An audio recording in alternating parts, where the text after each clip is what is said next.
얼마 전까지 참 덥다고 아우성을 친 것 같은데 이제는 아침 저녁으로는 쌀쌀하다고 표현해야 할 만큼 기온이 많이 떨어졌습니다.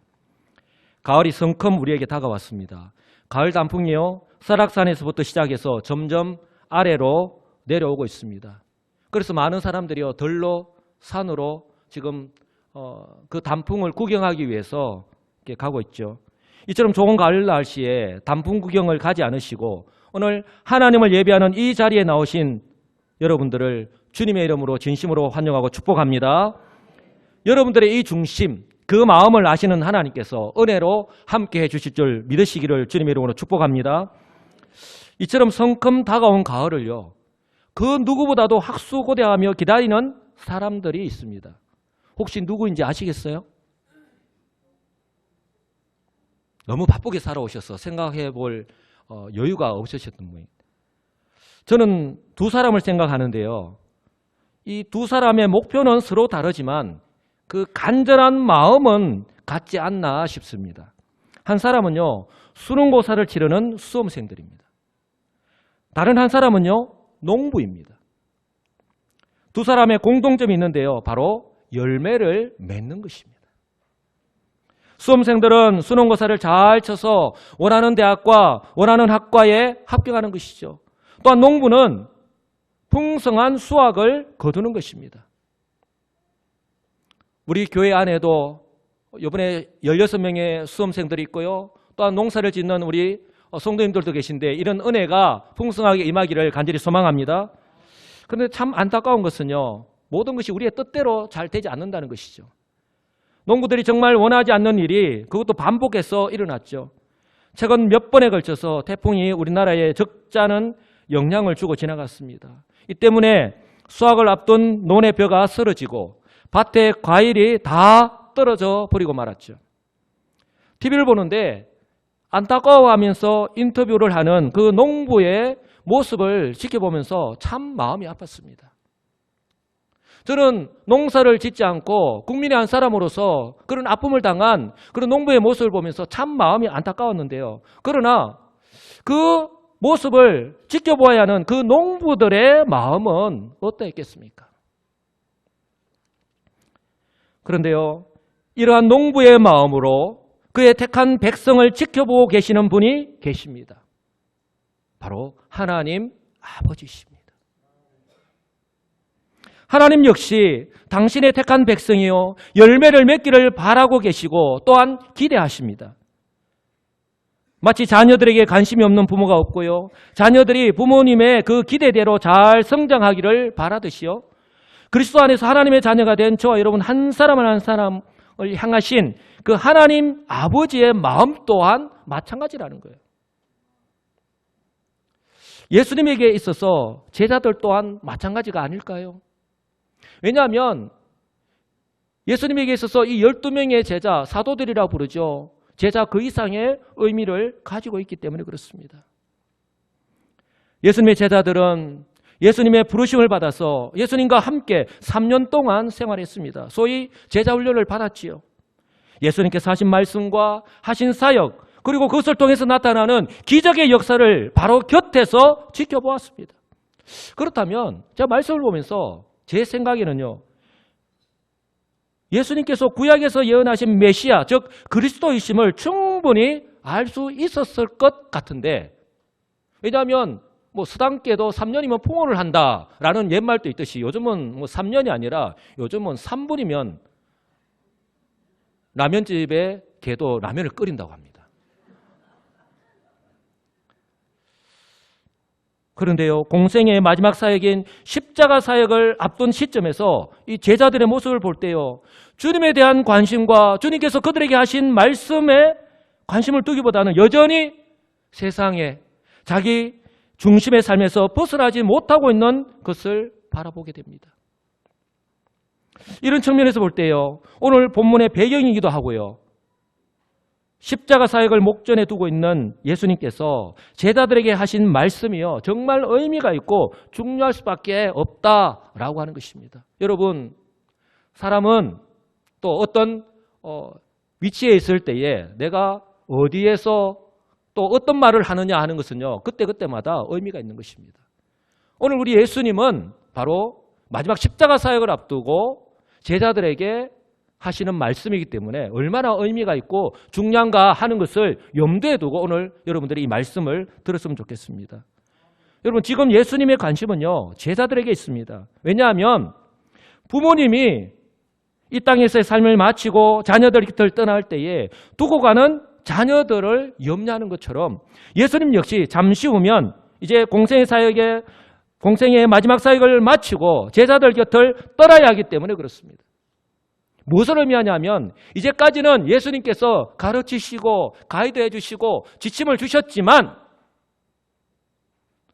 때로는 우리의 허물이 드러나지 않을 수도 있었지만 어찌할 바를 알지 못할 때에 우리 주님께서 가르쳐 주셨기 때문에, 그러나 예수님이 그들을 떠난다는 말은 그들 스스로 믿음과 사역에 홀로 서기를 해야 한다라는 것을 의미하는 거예요. 여러분, 저와 여러분들도 마찬가지입니다. 그러므로요, 지금 예수님께 있어서 1분 1초는요 정말 소중할 수밖에 없는 거예요.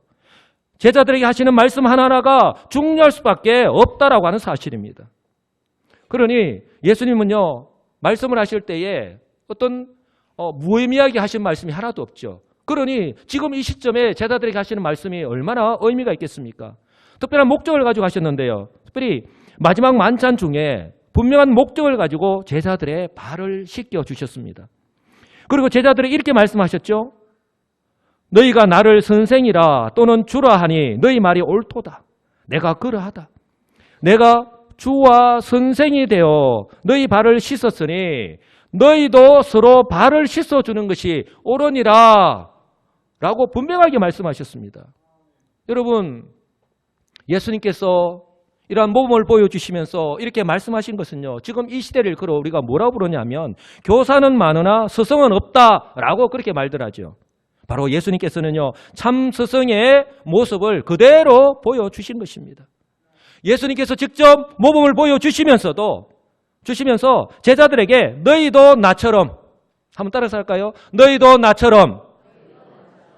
우리 부모님이 자녀들에게 하시는 말씀 아닙니까? 내가 부모로서 너희에게 하는 말을 잘 이렇게 새겨들으라, 그렇게 말씀하지 않습니까? 너희도 나처럼 겸손하게 그리고 낮은 자가 되어서 다른 사람들을 그렇게 섬기라고 말씀하고 계신 거예요. 예수님의 이런 모습은 제자들에게 있어서 100마디의 가르침보다도 더 소중하고 더 영향력이 있을 수밖에 없는 것입니다. 그리고요, 만찬 도중에 가룟 유다가 이제 예수님을 팔기 위해서 대제사장에게로 나간 후에 예수님은 바로 감람산으로 향했습니다. 이제 예수님의 그 시간이 다가오신 것을 우리 주님께서 알고 계신 것이죠. 거리상으로는 채 1km가 되지 않습니다. 여러분, 우리 교회에서 1km 정도의 거리가 어디인지 아시겠습니까? 우리 교회에서 출발을 하면 서초등학교를 지나서 그 서교동 로타리 가는 길 있죠. 차를 타고 우리 교회를 출발하면 서초등학교를 지나서 서교동 로타리로 내려가는 그 어간이 한 1km 정도 됩니다. 내비가 그렇게 가르쳐 주더라고요. 사도행전 1장을 보면 예수님께서 성천하신 곳이 나오는데 혹시 여러분들 아십니까? 일부 예배하고 똑같은 반응이군요. 예수님께서 성천하신 곳이 바로 감람산입니다. 사도행전 1장 12절을 보면 이렇게 말씀을 합니다. 제자들이 감람원이라는 산으로부터 예루살렘에 돌아오니 이 산은 예루살렘에서 가까워 안식일에 가기에 알맞은 길이라, 이렇게 말씀을 합니다. 감람산은 예루살렘에서 가까워서 안식일에 가기에 알맞은 길이라 라고 말씀을 합니다. 그렇다면 안식일에 가기에 알맞은 거리, 바로 이 말의 뜻은요, 사람이 안식일에 걷도록 허용된 거리를 의미합니다. 그렇다면 그 거리가 어느 정도 될까요? 여러분들도 잘 알고 계시듯이 유대인들은요 안식일에는 아무런 일도 하지 않습니다.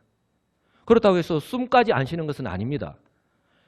그럼에도 불구하고 이 유대인들이 걷지 않으면 아무 데도 갈 수 없기 때문에 율법학자들이 안식일에 얼마나 걷는 것이 일을 하지 않는 범주에 속하는지를 연구했습니다.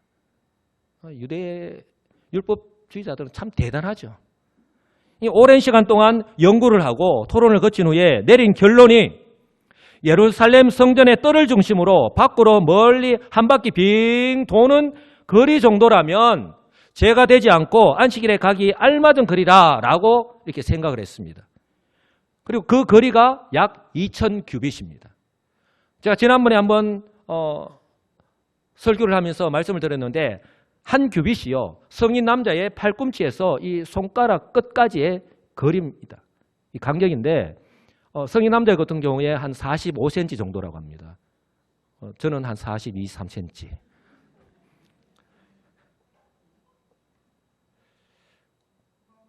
그러므로 2000규빗은요, 약 900m 정도 되는 거리예요. 900m 정도 되는 거리. 이 말은 예루살렘 성에서 감람산까지의 거리가 채 1km가 안 된다라는 그런 의미입니다. 이처럼 1km가 채 되지 않는 짧은 거리를요, 우리 예수님께서 가다 서다를 반복하시면서 자신의 공생의 사역의 완성과 그리고 그 이후에 일어날 일들에 대해서 지금 제자들에게 말씀하고 계십니다. 안타까운 것은 이 제자들은 지금 예수님께서 하신 말씀을요, 제대로 이해하지 못하고 있다라고 하는 사실입니다. 예를 들어서 베드로가 예수님께 주여 어디로 가시나이까? 라고 그렇게 질문을 했습니다. 근데 예수님께서 이렇게 대답하셨죠. 내가 가는 곳에 내가 지금은 따라올 수 없으나 후에는 따라오리라 라고 이렇게 대답을 했습니다. 예수님은 잠시 뒤에 자신이 십자가에서 죽으시고 즉 메시아의 사역을 완성하시고 아버지께로 간다라고 말씀하셨는데 제자들은요, 그 당시에 예수님의 이 말씀을 알지도 못하고 또 깨닫지도 못하였기 때문에 베드로의 이런 반응, 그리고 베드로가 이렇게 다시 어떤 자신의 성격 급한 모습, 또한 다혈질적인 어떤 그런 모습, 그러나 예수님을 진심으로 사랑하는 그런 베드로의 모습이 담긴 대답을 할 수 있었지 않았나 싶습니다. 어떻게 대답했습니까? 내가 지금은 어찌하여 따라갈 수 없습니까? 주를 위하여 내 목숨을 버리겠습니다. 그랬을 때에 우리 예수님께서 그 유명한 말씀을 하셨죠. 네가 새벽 닭 울기 전에 3번 나를 부인할 것이다. 또 자신은 부인했지만요. 그러나 베드로는 나중에 그렇게 부인하는 자기 자신의 모습을 바라보면서 예수님의 말씀이 그때 생각이 나서 얼마나 후회하고 울었는가 우리는 말씀을 통해서 너무나도 잘 알고 있습니다. 사랑하는 성도 여러분, 예수님은요 늘 기도하는 습관을 따랐어. 한번 따라서 할까요? 늘 기도하는 습관을 따라서. 늘 기도하는 습관이라고 말씀합니다. 여러분들에게는 늘 무슨 습관이 있습니까? 여러분들은 늘 무엇을 하십니까?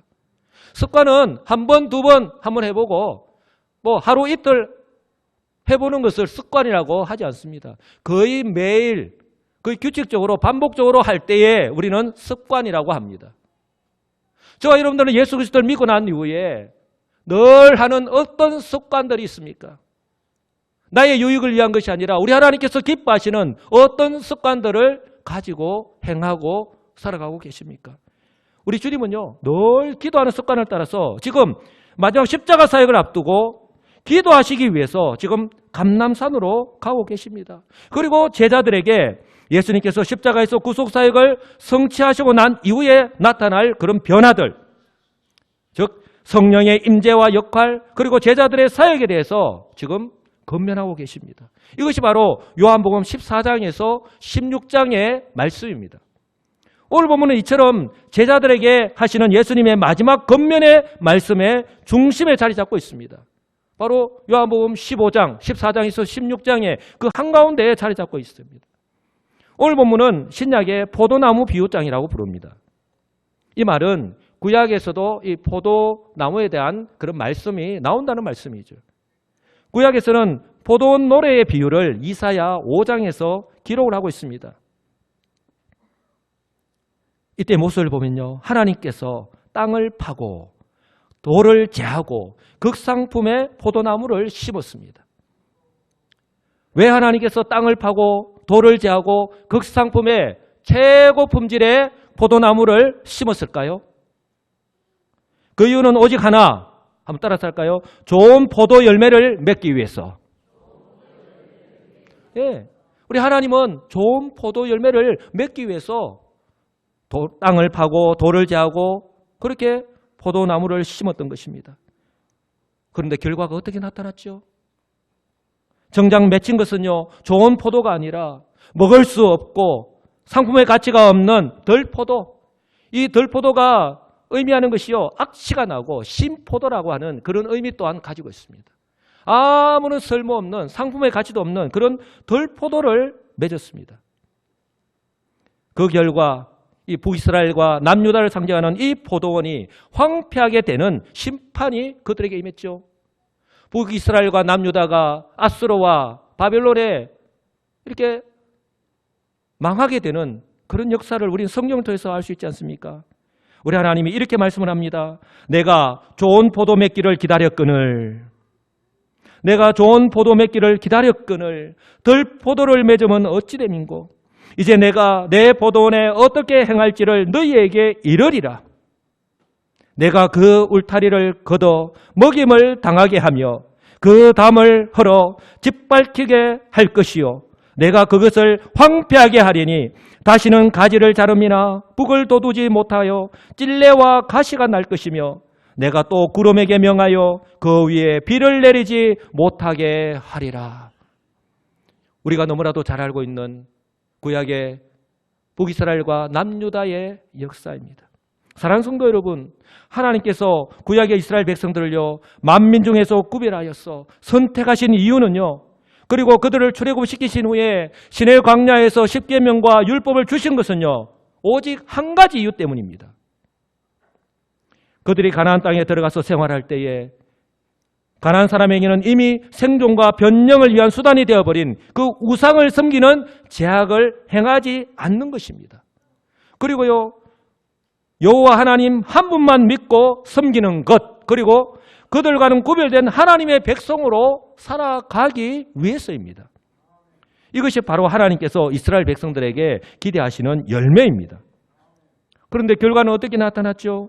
이스라엘 백성들이 모습이요, 이사야 5장에서 그 포도원 노래에서 알 수 있듯이 하나님께서 기대하시는 열매를 맺지 못하였습니다. 그러나 오늘 본문에서는 예수님께서 나는 참 포도나무다라고 말씀하시면서 대조적으로 말씀을 하십니다. 나는 참 포도나무요, 내 아버지는 농부다.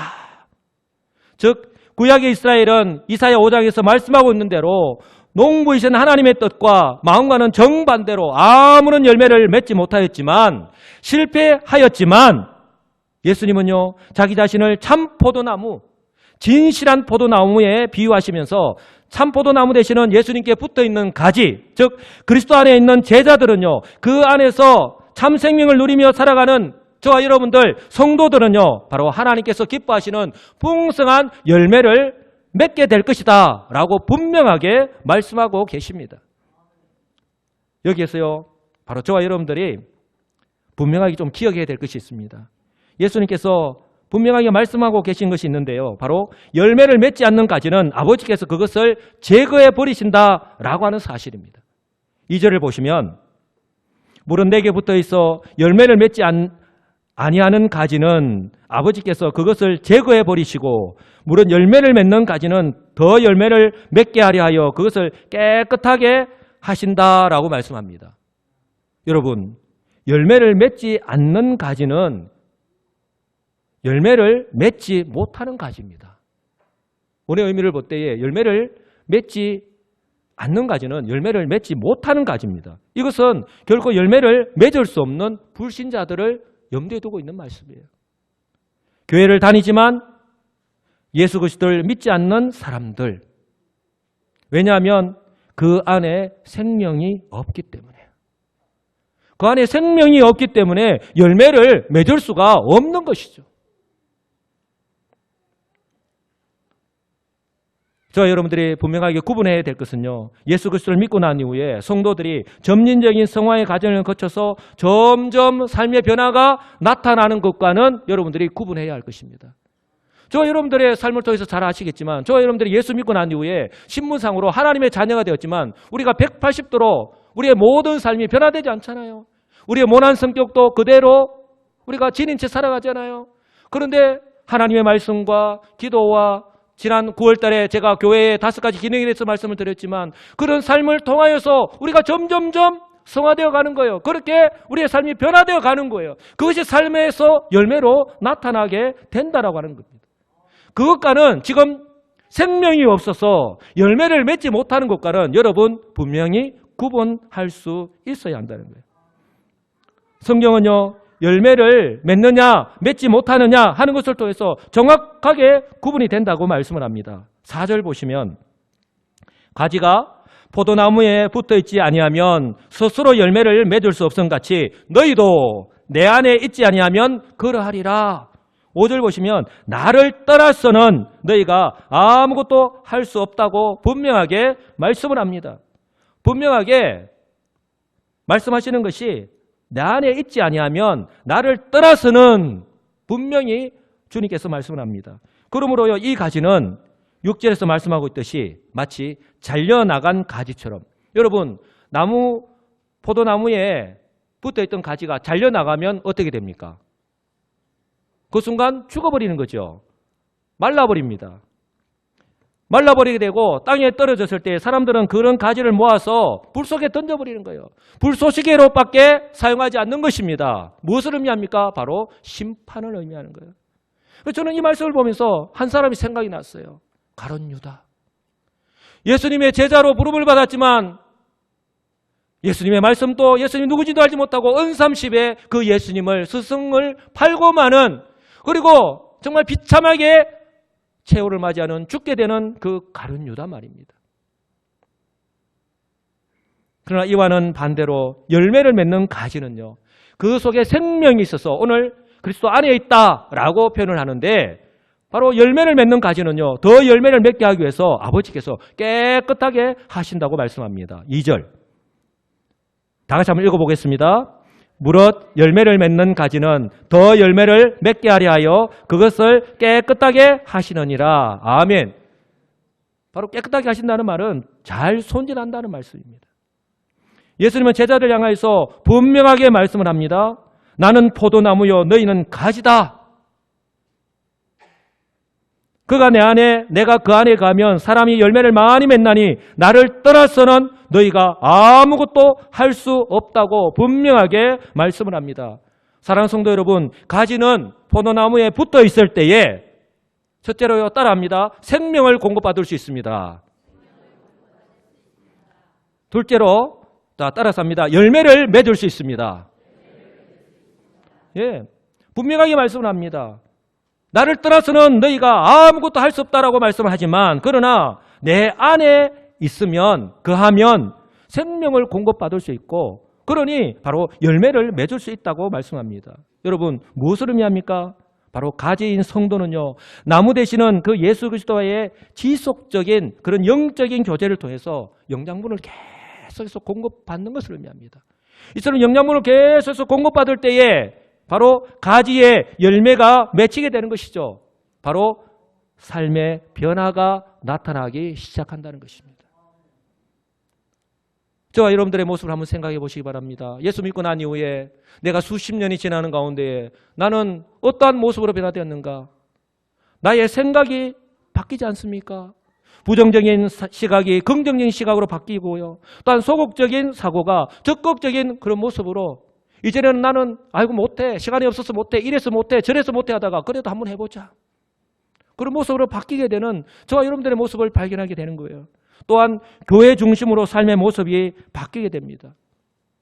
예컨대 지금까지는 바쁘다, 피곤하다는 핑계로 그렇게 제가 새벽 기도회, 수요 기도회, 기도의 중요성을 이렇게 강조했음에도 불구하고 그것과는 전혀 상관없는, 기도와는 전혀 상관없는 삶을 살았는데, 이제는 기도해야 되겠다는 마음과 함께 내 삶의 처소에서 기도의 자리에 앉아있는 자기 자신을 발견하게 된다는 거예요. 할렐루야. 또한요, 교회를 자랑하고 전도하는 일에도 적극적으로 참여하게 된다는 사실입니다. 저는 지금 다른 교회, 다른 사람들의 이야기를 하는 것이 아니라 우리 교회 성도들의 이야기를 말씀하고 있는 거예요.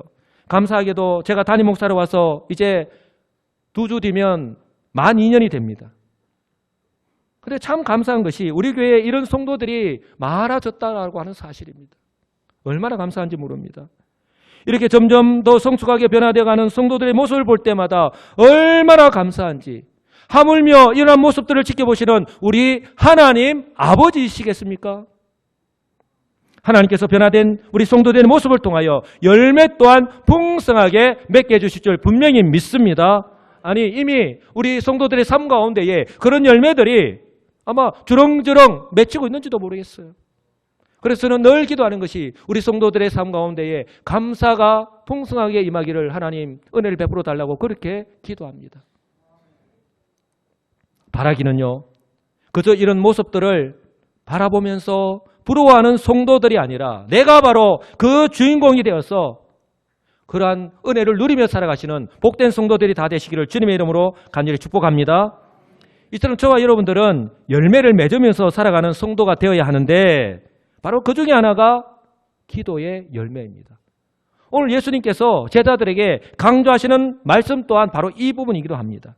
7절 보시면 내가 너희가 내 안에 거하고 내 말이 너희 안에 거하면 무엇이든지 원하는 대로 구하라. 그리하면 이루리라. 아멘.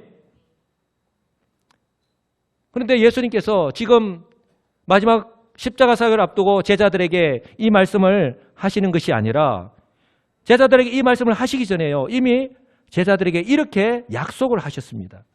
요한복음 14장을 보시면 이렇게 말씀하십니다. 내가 진실로 진실로 너희에게 이르노니 나를 믿는 자는 내가 하는 일을 그도 할 것이요 또한 그보다 더 큰 일도 하리니 이는 내가 아버지께로 감이라. 너희가 내 이름으로 무엇을 구하든지 내가 행하리니 이는 왜냐하면 아버지로 하여금 아들로 말미암아 영광을 받으시게 하려 함이라. 내 이름으로 무엇이든지 내게 구하면 내가 행하리라. 아멘. 여러분, 지금 제가 14장 12절에서 나를 믿는 자는 내가 하는 일을 그도 할 것이요 또한 그보다 큰 일도 하리니 라고 말씀하시면서 그 이유에 대해서 이는 내가 아버지께로 감이라라고 분명하게 말씀을 합니다.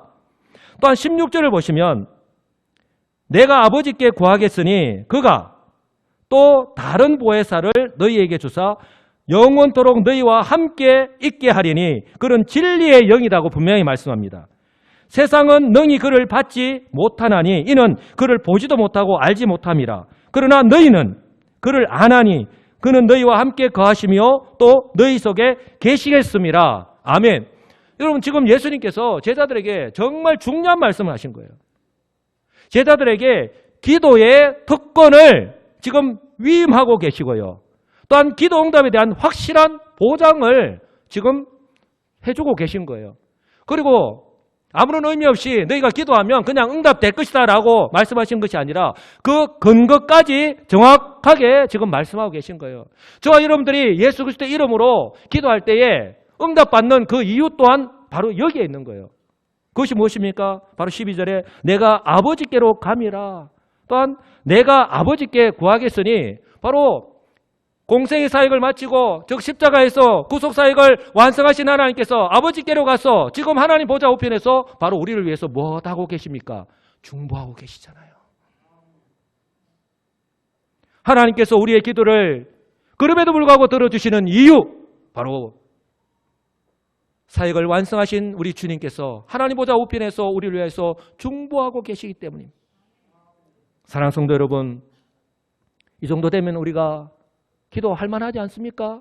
기도해야 되지 않겠습니까? 기도할 때에 주의 성령께서 바로 말씀을 깨닫게 해주시고 그럴 때 우리의 삶이 변화가 일어난다라고 하는 사실을 기억하시고 이런 은혜를 경험하며 살아가시는 복된 성도들이 다 되시기를 간절히 소망합니다. 예수님은요, 이처럼요, 공생애 내내 제자들에게 기도의 모범을 보여주셨습니다. 이 말씀이 바로 예수님의 삶이 곧 기도의 삶이었음을 보여주는데요. 누가복음 22장 39절입니다. 다 같이 한번 읽어보겠습니다. 예수께서 나가사 습관을 따라 감람산에 가시니 제자들도 따라갔더니 예수님은 늘 습관을 따라서 기도하셨습니다. 새벽 5일의 미명에 한적한 곳에 가셔서 기도하셨던 주님, 하루에 주어진 그 모든 사역들 우리 예수님이 얼마나 일이 많으셨어요. 그 전에 먼저 하나님의 뜻을 구하고 세상 사람들이 우리 예수님을 왕으로 세우려고 할 때에 그 미혹에 빠지지 아니하고 하나님의 뜻을 구하였던 밤새도록 기도하였던 우리 주님. 예수님의 이러한 기도의 삶은요, 바로 마지막 순간까지 계속된 거예요. 변함이 없었다라고 하는 사실입니다. 예수님은 바로 당신이 행하셨던 대로 이제는 당신의 제자들이 당신이 기도하였던 그 모범을 따라서 기도하기를 바라고 계신 거예요. 이 기도를 통하여 바로 주 성령의 은혜로 하나님의 뜻을 깨닫고 맡기신 모든 사역을 담대하게 감당하기를 원하셨던 것입니다. 그렇기 때문에 예수님께서 제자들에게 기도에 대해서 하시는 말씀이 더 의미가 있는 것입니다. 그런데 사랑하는 성도 여러분, 이 기도의 특권이 바로 그리스도 안에 있는 저와 여러분들에게도 동일하게 주어졌다라고 하는 사실을 믿으시기 바랍니다. 그래서 예수님께서요, 저와 여러분들 향해서도 이렇게 말씀하시는 거예요. 너희가 내 안에 거하고 내 말이 너희 안에 거하면 무엇이든지 원하는 대로 구하라. 그리하면 이루리라. 아멘. 사랑하는 성도 여러분, 저와 여러분이요 그리스도 안에 있다라는 말씀은 정말 중요합니다. 이 말씀은요 바로 내가 어떤 존재인가 라고 하는 것을 나타내는 거예요. 한번 따라서 할까요? 나는 성도다. 나는 하나님의 자녀다. 예, 나는 성도다. 나는 구원받은 하나님의 자녀다 라고 하는 그 정체성을 나타낸과 동시에요, 동시에 그 하나님의 자녀가, 성도가 어떤 삶을 살아가야 하는가, 바로 삶의 모습, 바로 그 사역까지 바로 나타내기 때문에 그렇습니다. 그렇기 때문에 바로 우리의 삶 속에서요, 삶을 살아가다가 어떤 환경, 어떤 고난적 환경을 만난다 하더라도 그리스도를 떠나지 않게 되는 바로 확실한 근거가 되는 거예요. 대표적으로 사도 바울, 감옥이라고 하는 그 고난 가운데 있으면서도요, 하나님을 찬송하고 기도할 수 있었고 그 가운데서도 하나님의 뜻을 구하는 사람 아닙니까? 그러니 바로 에베소서, 빌립보서, 골로새서, 빌레몬서, 소위 옥중서신을 보내셔서 성도들을 건면하였던 것입니다. 예컨대 빌립보서 4장에 주 안에서 항상 기뻐하라. 내가 다시 말하노니 기뻐하라. 여러분, 내가 지금 감옥 안에 있는데, 고통을 당하고 있는데 어찌 이렇게 편지를 보내어서 건면할 수 있겠습니까? 자신이 그렇게 살아가고 있으니, 그런 은혜를 누리고 있으니 이렇게 건면할 수 있는 것 아닙니까? 빌립보서 4장 6절은 우리가 너무나도 잘 알고 있죠. 아무것도 염려하지 말고 다만 모든 일에 기도와 간구로 너희 구할 것을 감사함으로 하나님께 아뢰라. 그래야면 모든 지각에 뛰어난 하나님의 평강이, 지금 자신이 누리고 있는 그 하나님의 평강이 바로 너희들에게도, 너희들도 누리게 될 것이다라고, 너희 마음과 생각을 지켜 주실 것이라고 그렇게 건면하고 있는 거예요. 이런 은혜를 누리시기를 간절히 소망합니다. 골로새서 4장에서는요, 기도를 계속하고 기도에 감사함으로 깨어있으라고 말씀합니다. 여러분, 한 번, 두 번 내가 중요할 때에, 급할 때에, 그럴 때만 기도하는 것이 아니라 하나님께 있어서는요, 큰일, 급한 일 없습니다. 다 중요한 거예요.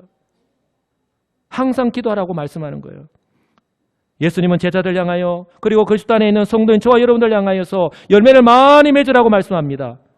8절입니다. 너희가 열매를 많이 맺으면 내 아버지께서 영광을 받으실 것이요 너희는 내 제자가 되리라. 아멘. 저와 여러분들이 맺는 그 열매를 보고서 바로 우리가 제자인 것을 알 수 있음과 동시에 그 열매를 통해서 하나님께서 영광을 받으시게 된다라고 하는 것을 말씀하고 있는 거예요.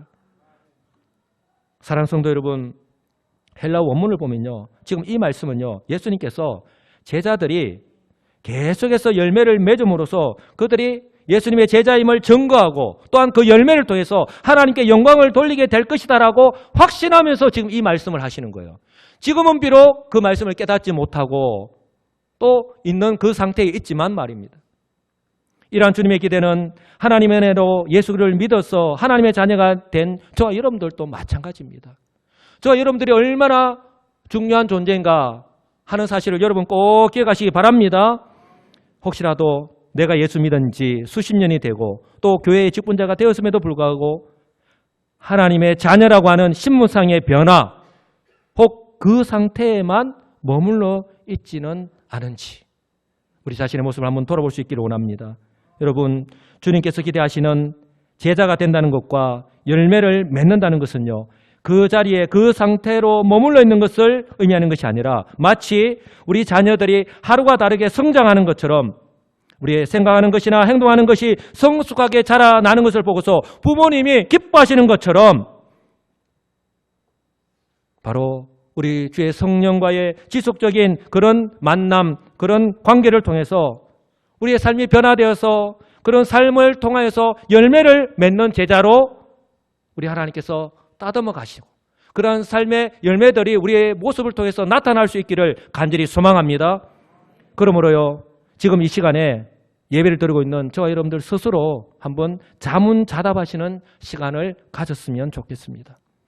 나는 주님의 제자인가? 만일 주님의 제자라면 나는 지금 어떤 열매를 맺으면서 살아가고 있는가? 그리고 그 열매를 통하여서 과연 하나님께서 영광을 받으실 수 있을까 하는 것입니다. 사랑하는 성도 여러분, 하나님께서는요, 저와 여러분들이 주님의 제자로서 과연 어떤 열매를 맺기를 원하실까요? 기도하겠습니다.